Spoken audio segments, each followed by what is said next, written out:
The Walk of Philosophy. Part 1. The horizon is not the beginning. Most people believe understanding begins with answers. Mine begins where answers stop. Every discipline eventually reaches a horizon. Science reaches one. History reaches one. Language reaches one. Philosophy reaches one. Every honest method eventually arrives at a point where it can no longer continue using the tools that brought it there. Most people mistake that horizon for the beginning or the end of reality itself. I never accepted that.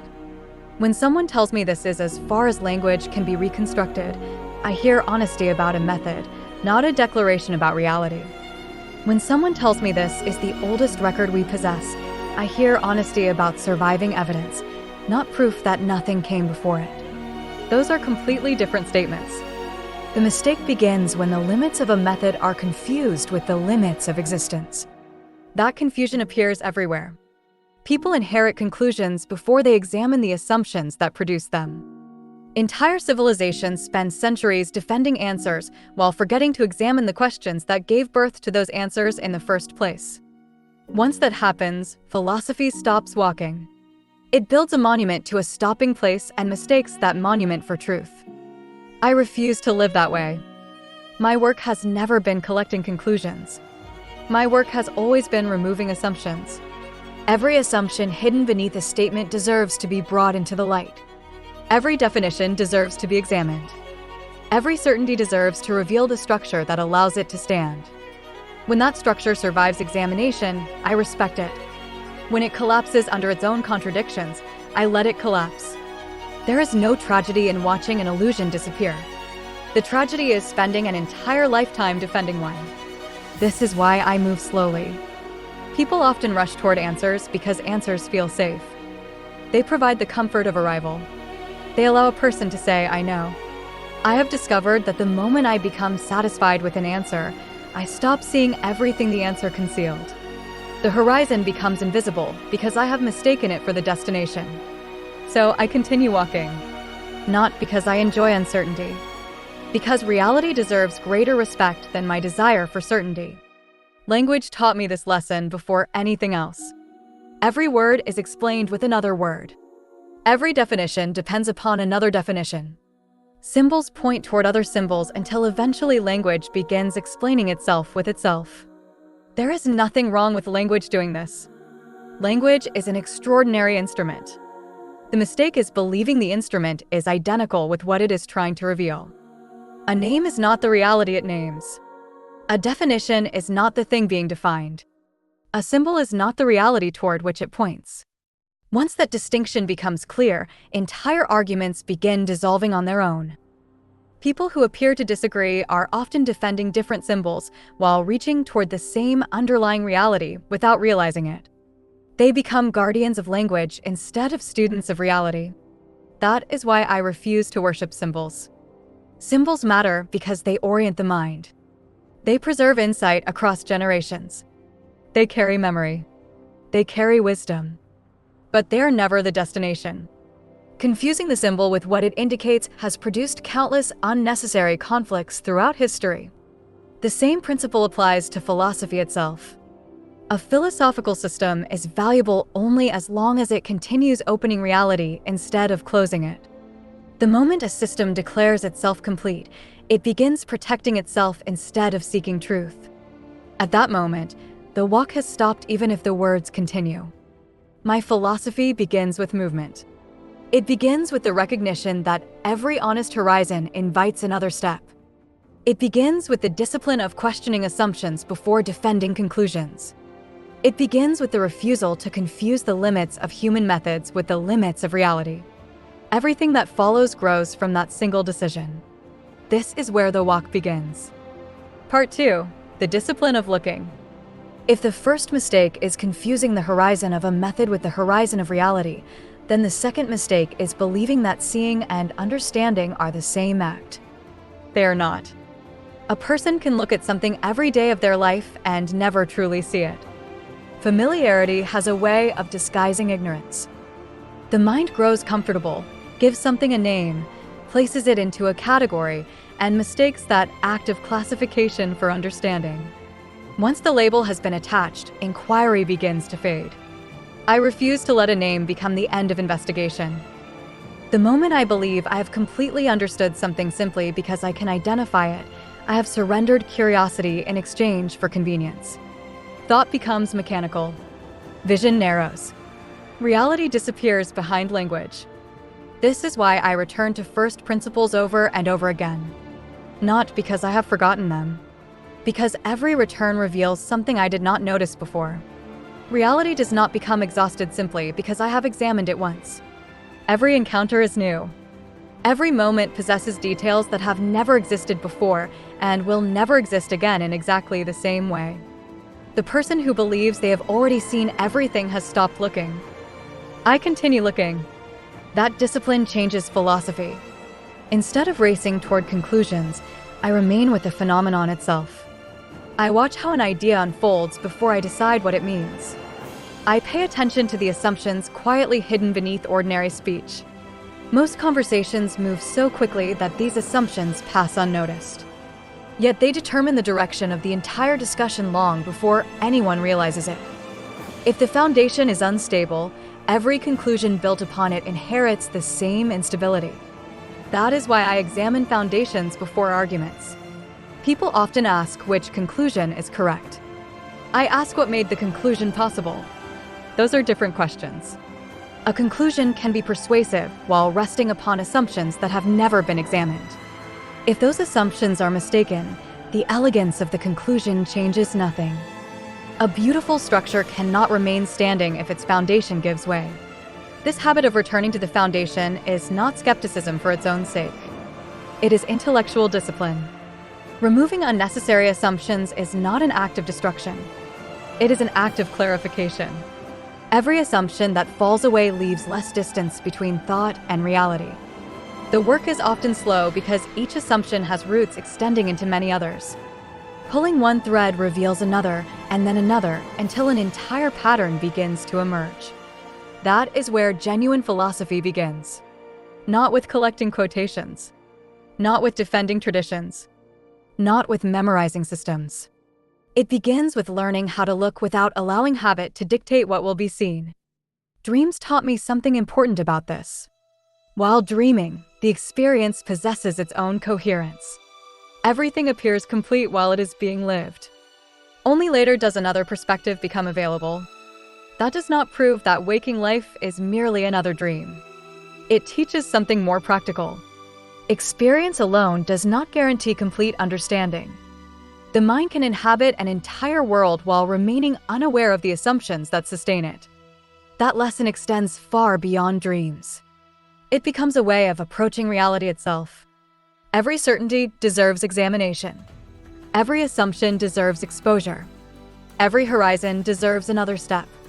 That is how the walk continues. And that is why I keep walking. Part 3. Before the question. The next stage of the walk begins before any answer is given. It begins before argument. It begins before explanation. It begins before the question itself is permitted to govern the direction of thought. Most people assume that every question deserves an answer in the form in which it was asked. I do not accept that assumption. A question is not an empty container. A question already carries a structure. It contains categories, divisions, relationships, and expectations. It quietly tells the mind what kind of reality must exist before the answer has even begun. That is why a malformed question can produce an entire universe of malformed answers. The problem is not always that people answer incorrectly. The problem is often that they begin too late. They begin after the hidden assumptions have already entered the room and taken control of the conversation. I begin earlier. I examine what the question has smuggled in with it. I examine what has already been separated. I examine what has already been turned into an object. I examine what has already been granted independence merely because grammar allows it to occupy the position of a noun. This is one of the deepest traps in language. Grammar can make almost anything appear to be a separate thing. A word can be placed at the beginning of a sentence, followed by a verb, and suddenly the mind begins imagining an object performing an action. Language produces a subject, gives that subject a name, and then asks what the named subject caused, created, desired, or intended. The structure feels natural because the sentence is grammatically complete. Reality is under no obligation to conform to grammatical completeness. Language divides because language must divide in order to function. It creates subjects and objects. It separates actors from actions. It places events into sequence. It draws lines so the mind can navigate experience. Those lines are useful. They are not automatically fundamental. This distinction is essential. The word is not the reality. The grammatical subject is not proof of an independent entity. The possibility of asking a question does not prove that the question corresponds to the structure of what is being examined. A person can construct a perfectly understandable sentence that rests entirely upon a false division. The sentence can be elegant. The argument can be sophisticated. The conclusion can be internally consistent. None of that repairs the first mistake. Once the original division is false, everything built upon it becomes an elaboration of that division. This is why I do not rush to answer. I return to the point before separation. I examine whether the distinction is real, practical, symbolic, temporary, or merely linguistic. I refuse to grant independent existence to a concept simply because a word has been attached to it. That refusal is not a rejection of language. It is a more disciplined use of language. Words are tools of orientation. They help consciousness move through distinctions. They allow thought to preserve relationships and communicate patterns. Their power is enormous precisely because they can create stable forms inside the movement of experience. That power also makes them dangerous. A stable word can make a moving reality appear fixed. A repeated phrase can make an interpretation appear self-evident. A familiar category can conceal the fact that reality was divided before it was understood. I watch for that division. I watch for the moment when a useful distinction hardens into an absolute separation. I watch for the moment when a symbol stops pointing and begins pretending to be the destination. I watch for the moment when the mind forgets that it created the boundary it is now defending. This is where philosophy becomes more than argument. It becomes surgery. The incision must be made at the assumption. The work must reach beneath the conclusion. The hidden structure must be exposed without destroying the living reality that the structure was meant to describe. That requires precision. It also requires restraint. Not every distinction is false. Not every category is useless. Not every question is malformed. The discipline lies in knowing the difference between a distinction that reveals and a distinction that conceals. A useful distinction opens perception. A false distinction closes perception while pretending to explain it. A useful symbol directs attention beyond itself. A false idol captures attention and demands that the symbol be treated as complete. A useful question loosens assumptions. A malformed question imprisons every possible answer inside assumptions that were never examined. This is why I do not measure intelligence by the speed of an answer. Speed often means the inherited structure was accepted without inspection. The mind recognized the category, retrieved the approved response, and completed the transaction. That is not always intelligence. Sometimes it is only efficiency. Intelligence reveals itself in the ability to remain present before the structure has been accepted. It can hold the question without becoming trapped inside it. It can see the assumptions, the divisions, the implied causes, and the hidden demand for a particular kind of answer. Consciousness is the activity of intelligence. I do not treat consciousness as a passive container sitting somewhere inside a person. I do not imagine it as a little observer hidden behind the eyes, receiving impressions from a world outside itself. That picture is another inherited division. It creates an observer, an observed world, and a mysterious distance between them, then spends centuries attempting to explain how the distance is crossed. The distance was introduced by the picture. Consciousness is not a static object possessing intelligence. Consciousness is intelligence in activity. It is the living movement by which distinctions appear, relationships are recognized, symbols are formed, patterns are preserved, and experience becomes intelligible. The activity cannot be separated from what it is doing and placed beside it as another object. Fire does not first exist as an inactive thing and then acquire burning as an additional property. Burning is how fire is present. In the same way, consciousness is not first an object and then later engaged in intelligence. Its presence is activity. Its life is relation. Its movement is illumination. This does not mean consciousness invents reality according to personal preference. It does not mean every thought becomes true simply because it has been thought. It means that experience is never encountered apart from the activity through which experience becomes present as experience. This is why every moment is new. Reality is not a dead object waiting to be repeatedly inspected from different angles. The encounter itself is never repeated. The conditions are different. The relations are different. The activity of intelligence is different. Even when the object appears familiar, the moment is not a copy. The mind uses names to preserve continuity. It says this is the same tree, the same street, the same face, the same room. The name is useful because it allows recognition across time. Recognition is not repetition. The tree encountered today is not the totality of every encounter gathered beneath the word tree. The face seen now is not identical with the memory of the face. The room entered again is not the previous moment restored. Every moment arrives without precedent in its exact form. The mind often covers this newness with familiarity because familiarity allows efficient movement. It compresses experience. It says that nothing important has changed. It substitutes recognition for attention. Philosophy reverses that compression.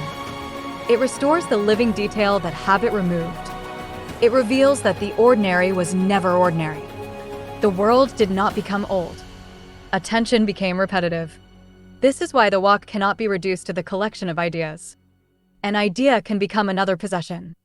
A doctrine can become another wall. A vocabulary can become another disguise worn by unconscious habit. The walk remains alive only when intelligence remains active. The philosophy is not merely what I say. It is the manner in which I refuse to stop seeing. It is the discipline of noticing where language has divided what may not be divided. It is the discipline of refusing to answer from inside assumptions that have not earned their authority. It is the discipline of meeting reality as continuously new, even when memory insists that everything has already been seen. Dreams reveal this activity in concentrated form. A dream presents a world without pausing to explain how the world was constructed. Space appears. Characters appear. Events unfold. Meaning is felt before it is interpreted. The dreamer does not stand outside the dream assembling it piece by piece. The experience arrives as an inhabited whole. When waking occurs, another relation becomes possible. The dream is remembered from a position that was unavailable within it. This does not reduce waking life to a dream. It demonstrates that a complete experience can later be seen from a wider frame. That is the philosophical importance. A horizon can feel absolute from within the horizon. A structure can feel final while consciousness is operating entirely inside it. A distinction can feel natural when every available answer has already accepted it. The dream teaches humility without demanding a doctrine. It reveals that certainty inside an experience is not proof that the experience has disclosed every condition of its own appearance. This is why I do not worship the present frame. I inhabit it fully. I examine it rigorously. I refuse to confuse its completeness as experience with completeness as reality. Every frame is capable of being opened by a relation that has not yet appeared. Every horizon is capable of becoming the interior of a wider horizon. Every symbol is capable of revealing a depth that its familiar use concealed. This is not endless doubt. It is disciplined openness. Doubt can become another prison when it turns into a habit of denying everything. Openness is different. Openness does not deny. It refuses premature closure. It allows intelligence to remain active where habit demands a conclusion. The malformed question demands closure before the inquiry begins. It arranges reality into approved pieces and asks the mind to select the correct explanation. The disciplined mind does not obey automatically. It returns to the structure. It removes what was assumed. It watches what remains. What remains is often simpler than the argument built around it. The confusion was created by division. The mystery was manufactured by grammar. The contradiction was preserved by treating symbols as separate realities rather than different approaches toward one underlying movement. This is where the language of religion becomes important. Father, Christ, cornerstone, mediator, word, light, and darkness are not merely isolated objects arranged inside a supernatural diagram. They are symbols carrying relationships. Each symbol reveals an aspect of a movement that cannot be exhausted by any one symbol. The mistake begins when the symbols are torn apart and made to compete. The Father becomes one object. The Son becomes another object. The Word becomes another object. The light becomes another object. The mind then constructs distances between them and begins asking how the distances are crossed. The symbols were never dead pieces. They were relations. They were movements of disclosure. They were different ways of approaching one reality without pretending that a single ordinary word could contain it. The cornerstone is not merely a stone.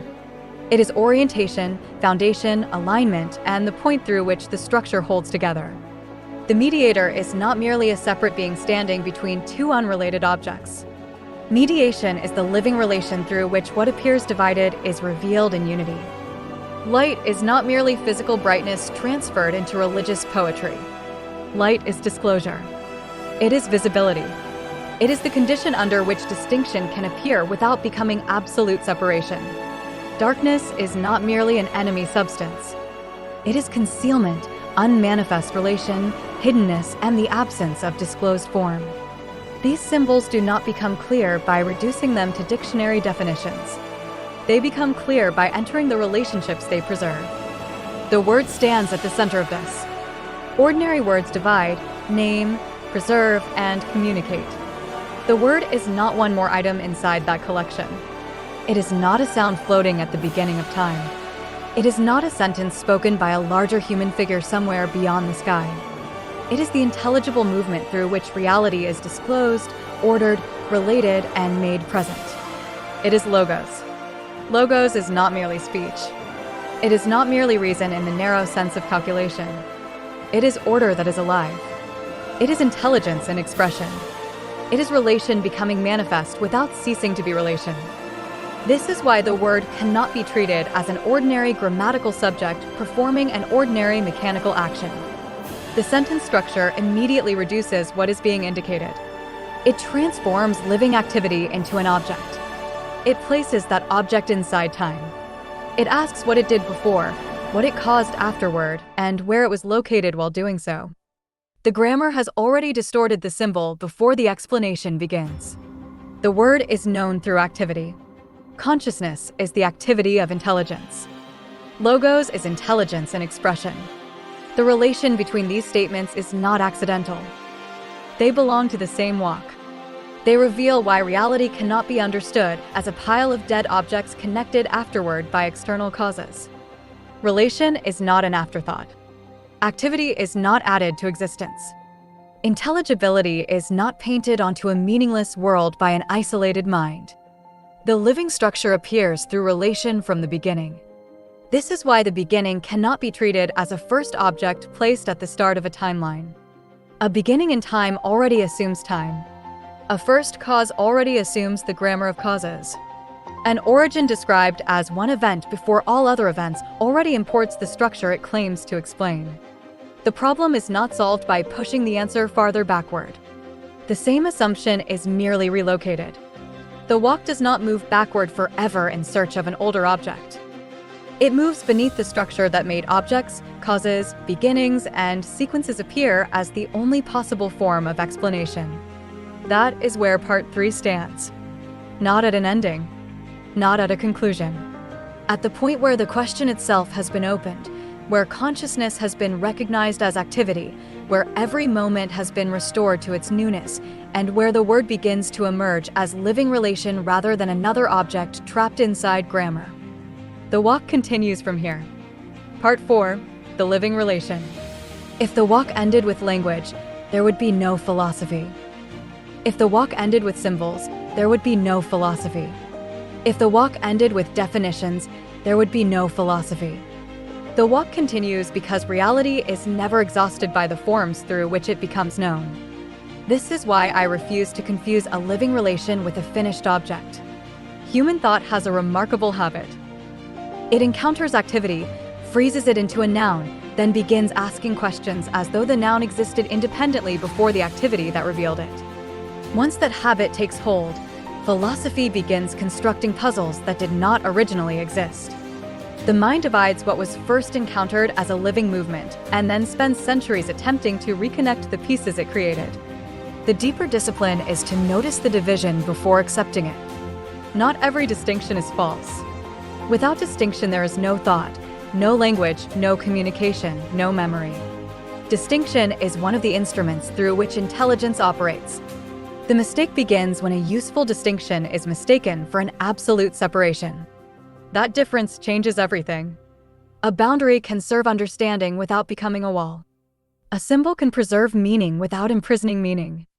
A word can guide attention without claiming ownership of reality. This is why philosophy requires restraint. The temptation is always to possess what has only begun to reveal itself.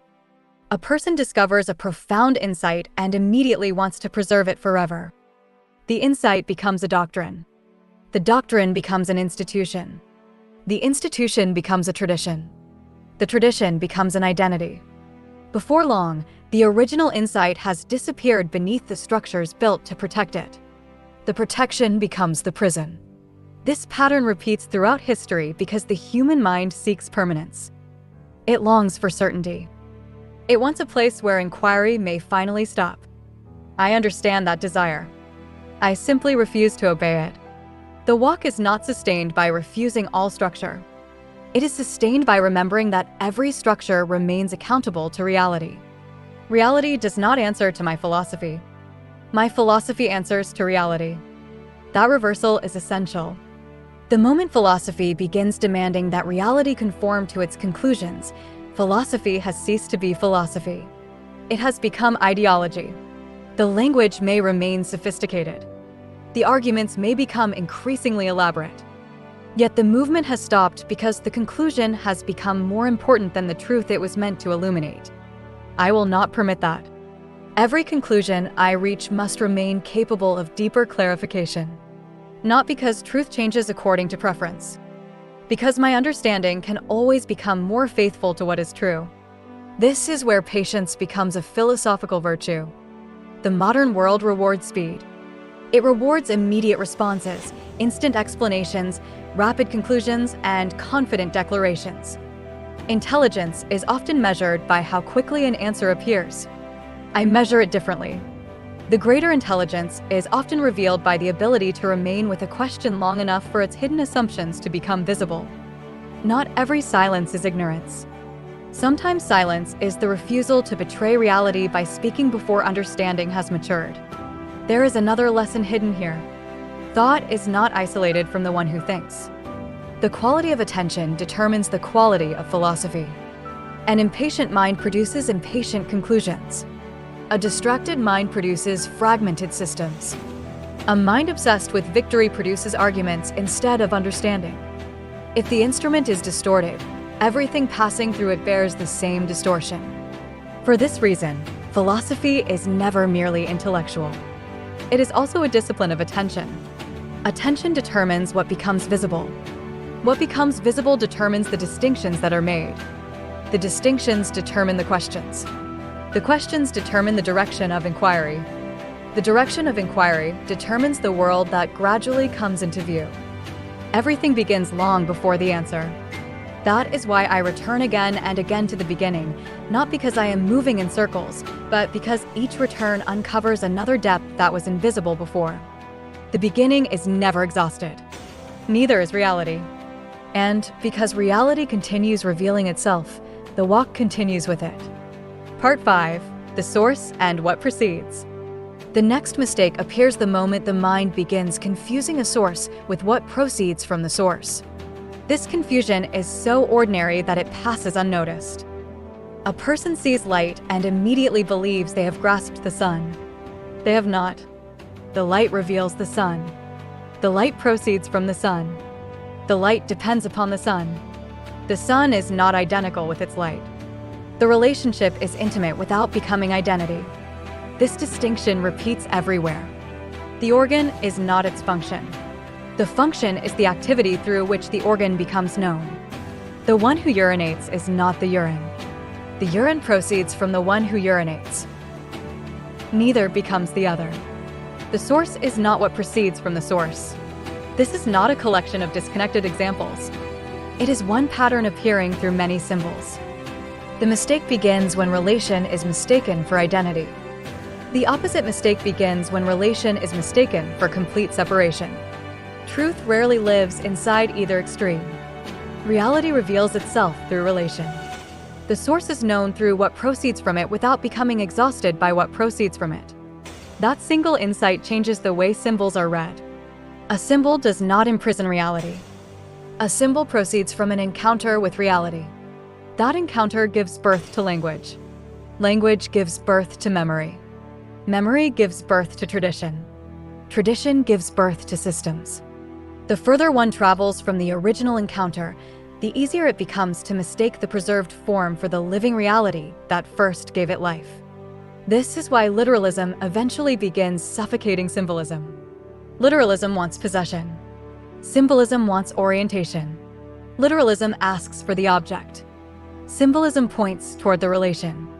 Once the symbol has completed its work, attention naturally moves beyond the symbol itself. The symbol has not failed. It has succeeded. Its purpose was never to become the destination. Its purpose was to orient intelligence toward what cannot be reduced to the symbol that revealed it. The same principle governs memory. Memory is not the present. Neither is memory an enemy of the present. Memory preserves continuity. Without memory, recognition disappears. Without recognition, language fragments. Without language, communication dissolves. Memory, therefore, has a sacred function. Its danger begins when preservation becomes substitution. The remembered tree is not the tree before me. The remembered person is not the person standing before me. The remembered insight is not the insight presently unfolding. Memory preserves. Attention encounters. The two belong together without becoming identical. Conditioning enters quietly. Every repeated thought strengthens familiar pathways. Every repeated symbol becomes easier to recognize. Eventually, the mind stops seeing. It merely recognizes. Recognition is efficient. Attention is alive. Recognition compresses. Attention unfolds. Recognition says, I already know. Attention says nothing. It remains available. This is why the discipline of philosophy cannot become the discipline of collecting quotations or repeating formulas. The walk remains alive only while attention remains alive. When attention falls asleep, even the greatest truths become empty sounds repeated by habit. The symbol survives. The encounter disappears. That is the danger. This also explains why inward realization cannot be replaced by external validation. Another person may recognize the words. Another person may applaud the argument. Another person may admire the structure. None of that substitutes for direct realization. Recognition from others is not realization. Agreement is not understanding. Reputation is not vision.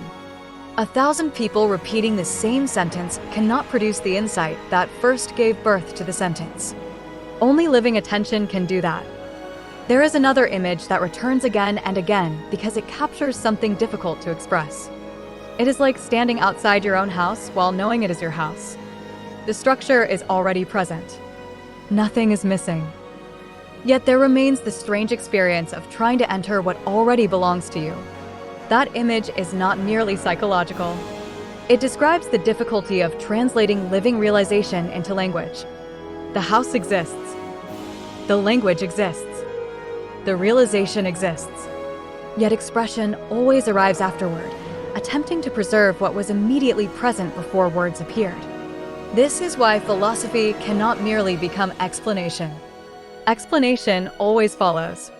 Realization comes first. Language follows. Interpretation follows language. Systems follow interpretation. The wise philosopher continually returns toward the living encounter from which the entire movement began. Not to destroy language. Not to reject tradition. not to deny memory. To restore proportion.